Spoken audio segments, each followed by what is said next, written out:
आता वया दिवसभरातील मोठ्या टॉप 9 घडामोडी। पुण्यातील जमीन प्रकरणामध्ये एफआयआर मध्ये पार्थ पवारांचं नाव घातलं पाहिजे, अजित पवारांनी राजीनामा दिला पाहिजे, अंजली दमानी यांची मागणी। मुद्रांक शुल्क माफ करणाऱ्या अधिकाऱ्यांची नावं कधी जाहीर करणार, पार्थ पवार जमीन व्यवहार प्रकरणी अंबादास दानवेंचा सरकारला सवाल। मुंडवा जमीन गैरव्यवहार प्रकरणात विरोधकांकडून अजित पवारांना टार्गेट केलं जातंय, विरोधक प्रचंड गोंधळलेल्या अवस्थेत रुपाली चाकणकरांची टीका। दिग्विजय पाटील जय पवारांच्या लग्नानंतर पुन्हा चौकशीला हजर राहण्याची शक्यता, दिग्विजय पाटलांकडून पुणे पोलिसांना जय पवारांच्या लग्नाचं कारण। जय पवारांच्या लग्नासाठी बहिरीनला दिले गेलेले दिग्विजय पाटील चौकशीसाठी परतले नाहीत तर कशी होणार चौकशी, सामाजिक कार्यकर्ता अंजली दमानिया यांची टीका। त्यांना परदेशात जाण्याची परवानगी दिली कशी, असाही सवाल। दमानियांना राष्ट्रवादी विरोधात बोलण्याचा कार्यक्रम दिला, स्थानिक निवडणुकांपर्यंत त्या बोलतच राहणार, सुरत चव्हाण यांचं वक्तव्य। तर दमानिया प्रसिद्धीसाठी सनसनाटी निर्माण करतात, सुरत चव्हाण यांची दमानियांवर टीका।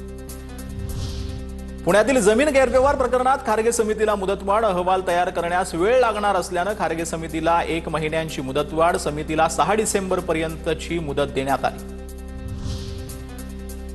जय पवारांच्या लग्नाला संपूर्ण पवार कुटुंबीय सहभागी होणार नाही, शरद पवारांच्या कुटुंबियांकडून फक्त रेवती सुळे लग्नाला उपस्थित राहणार आहेत। संसद अधिवेशनामुळे सुप्रिया सुळे आणि शरद पवार उपस्थित राहणार नाहीत।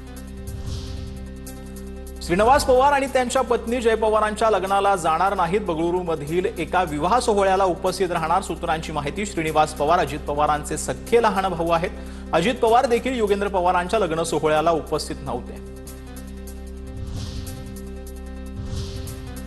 आता पाहूयात दिवसभरातील महत्त्वाच्या राजकीय टॉप 9 बातम्या। एकनाथ खडसे सराईत गुन्हेगार, खडसेंवर अनेक गुन्हे दाखल, चंद्रकांत पाटलांची टीका। तर सराईत गुन्हेगार मी नाही, चंद्रकांत पाटील आहेत, खडसेंचा पलटवार। महाडमध्ये घडलेला प्रकार चुकीचा, भरत गोगावले आणि त्यांचा मुलगा काही साधू नाही, बूथ कॅप्चरिंगचा प्रयत्न कार्यकर्त्यांनी हाणून पाडला, सुरत चव्हाण यांची टीका। विशाल परब आणि कार्यकर्त्यांच्या पाठीशी भाजपा खंबीरपणे उभी राहणार, राड्यातील कार्यकर्त्यांना वाऱ्यावर सोडणार नाही, सिंधुदुर्गात भाजपची बदनामी होऊ देणार नाही, भाजपचे जिल्हाध्यक्ष प्रभाकर सावंतांची प्रतिक्रिया।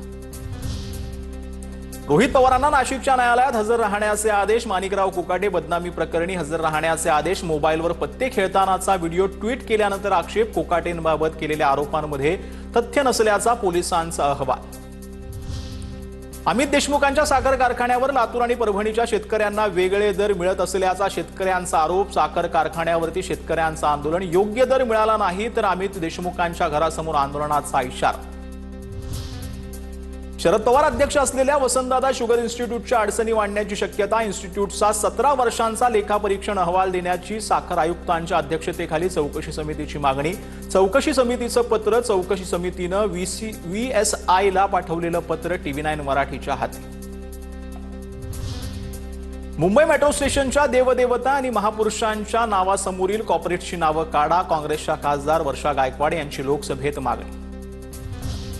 नागपूरमध्ये हिवाळी अधिवेशनाची तयारी अंतिम टप्प्यात, तयारीसाठी अवघे 3 दिवस शिल्लक असल्यानं तयारीला वेग, 8 डिसेंबर ते 14 डिसेंबर दरम्यान असणार हिवाळी अधिवेशन।